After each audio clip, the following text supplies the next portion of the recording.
அண்மை செய்தியை பார்த்து வருகிறோம். திருச்சி மன்னார்புரத்தில் நடைபெற்ற பாஜக கூட்டத்தில் செய்தியாளர்கள் மீது பாஜகவினர் தாக்குதல் நடத்தியதாக தகவல் வெளியாகி இருக்கிறது. விவரங்களை செய்தியாளர் கதிரவன் வழங்க கேட்கலாம். கதிரவன், வணக்கம். இந்த சம்பவம் குறித்த முழு விவரம் என்ன? வணக்கம் மகிழா.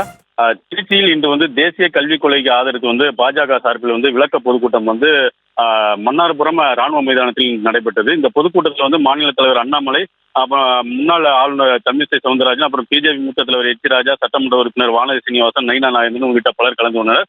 மேலும் இக்கூட்டத்தில் 1000க்கும் மேற்பட்டவர் இந்த பொதுக்கூட்டத்தில் பங்கு பெற்றனர். இறுதியாக மாநில தலைவர் அண்ணாமலை பேசும் பொழுது அந்த கூட்டத்தில் கூட்டம் கலைய தொடங்கியது. இதை சன் டிவி செய்தியாளரும் தினகரன் ஒளிபரப்பு புகைப்பட கலைஞரும் அந்த காலியா இருக்கும் சேரை எடுக்க முயன்றனர். அப்போது அவர்கள் அந்த பகுதியில் சுற்றி கூடி அவர்கள் இருவரையும் தாக்கி அவர் கண்ணாடியை உடைத்து செல்போனையும் பிடுங்கி உள்ளனர். இதெல்லாம் அப்பகுதியில் வெறும் பரபரப்பை ஏற்படுத்தியுள்ளது. அது மட்டும் இல்லாமல் அவர்களை தாக்கி அவர் சட்டையை கிழித்ததால் சக ஒளிப்பதிவாளர் செய்தியாளர்கள் பெரும் அதிர்ச்சியை ஏற்படுத்தியுள்ளது.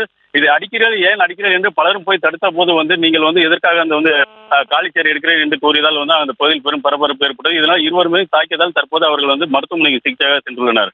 அகிலா,